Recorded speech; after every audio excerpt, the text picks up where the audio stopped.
वर्गमूल ज्ञात करने का जो दूसरा विधि है भाग विधि, इसको हम लोग समझते हैं। इसको इंग्लिश में कहते हैं डिवीजन मेथड। ठीक है, इसको थोड़ा आप गौर से समझिएगा क्योंकि ये थोड़ा सा भारी है, भारी नहीं है। इसको आप अगर बना लेंगे तो ये आपके लिए एकदम आसान हो जाएगा। ठीक है, तो हम सबसे पहले वर्गमूल ज्ञात करके हम उदाहरण के द्वारा हम सीखेंगे कैसे हम निकालते हैं। तो 144, 625 और 5776, यह 3 अंक है जिसका हमको वर्गमूल ज्ञात करना है। देखिए हम भाग विधि के द्वारा कैसे ज्ञात करेंगे। सबसे पहला है 144। 144 तो बच्चों आप लोग भाग बनाए होंगे, ये भाग के जैसा ही है लेकिन उसे थोड़ा अलग है। तो हम सबसे पहले क्या करते हैं, जिस संख्या का वर्गमूल ज्ञात करना होता है भाग विधि के द्वारा, उस संख्या को हम ये इकाई के स्थान से जोड़ा लगाते हैं, मतलब पीछे की तरफ से। ठीक है, पीछे की तरफ देखिए एक जोड़ा लग गया। ठीक, अब इसके बाद क्या बच गया, एक बच गया। ठीक है, ये जोड़ा लग गया। अब हम क्या करेंगे, इसको हम ऐसे घेरेंगे, ऐसे। ठीक है, तो अब ये जो 44 पर घेरा लग गया तो 44 को छोड़ देना है। अब हमको 1 पर ध्यान देना है। ठीक, हमको उस संख्या से भाग देना है इस 1 में कि फिर उसी संख्या से गुना करना पड़े। ठीक है, जिस संख्या से हम भाग देंगे उसी संख्या से गुना हमको करना है, और ये भी ध्यान में रखना है कि वह इस संख्या से ज़्यादा नहीं हो। ठीक है, तो ऐसा कौन सा संख्या होगा, तो 1 से। ठीक है, आप बस देखते जाएं कैसे बन रहा है। यहाँ तीन प्रश्न है, आप आसानी से समझ जाएंगे। तो हमको उस संख्या से भाग देना है जिस संख्या से, उसी संख्या से भी हमको गुना भी करना है, और ध्यान में ये रखना है कि ये 1 से ज़्यादा नहीं हो। तो हम जब 1 में 1 से गुना करेंगे, ठीक है, जिस संख्या से भाग दे रहे हैं उसी संख्या से हमको गुना करना है। ठीक, जब हम 1 में 1 से गुना करेंगे तो कितना आएगा, 1 आएगा। ठीक, अब हम इसमें से इसको घटा देंगे, ये कट जाएगा। ऊपर से जो है 44 पूरा उतरेगा क्योंकि ये जोड़ा लगा हुआ है।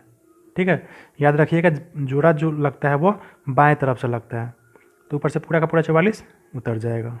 ठीक, अब ये जो संख्या है 1 और 1 ये दोनों जुट के यहाँ 2 लिखा जाएगा।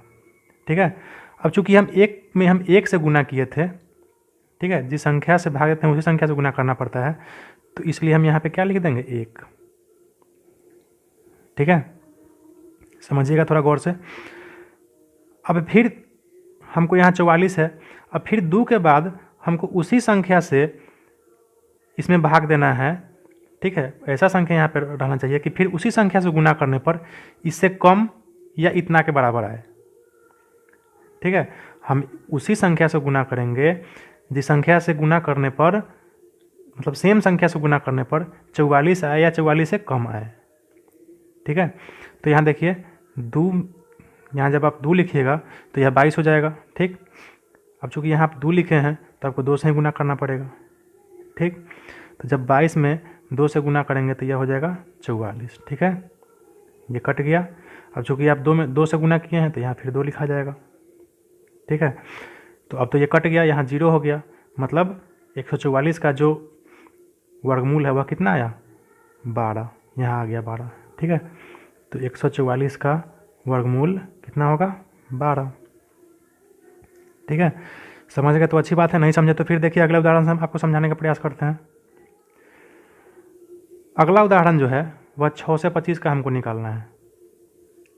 ठीक है, तो अब देखिए वैसे ही हम क्या करेंगे, पीछे से जोड़ा लगाएंगे, एक जोड़ा लग गया और ये एक अकेला बच गया, तो यह एक ही रह जाएगा। अब हम इसको ऐसे कर देते हैं, घेर देते हैं, इसको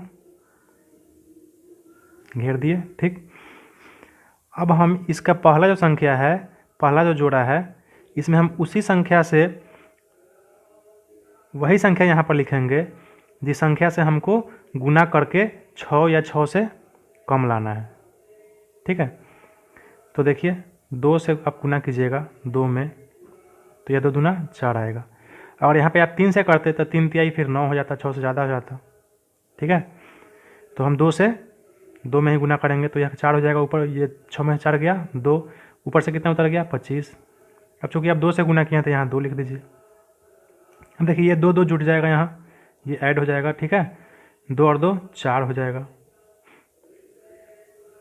अब हमको यहाँ पर ऐसा संख्या लिखना है उसी संख्या से फिर गुना करने पर 2 से 25 आए या 2 से 25 से कम आए, 2 से 25 से ज़्यादा नहीं लाना है।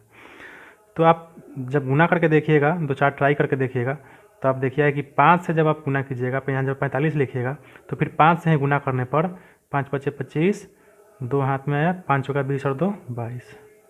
ये देखिए कट गया दोनों। कितना से आप गुना किए हैं? 5 से, तो यहाँ 5 लिखा जाएगा। ठीक है, ये शेष 0 आ गया, मतलब 6 से 25 का वर्गमूल कितना हो जाएगा? 25। ठीक है, आशा है समझ गए होंगे। फिर भी अगर नहीं समझ में आए तो चलिए एक और हम उदाहरण देखते हैं। ये थोड़ा भारी उदाहरण है।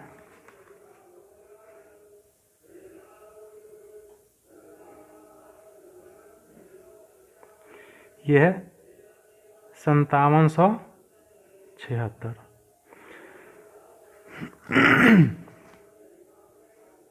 अब देखिए इसको हम कैसे बनाएंगे।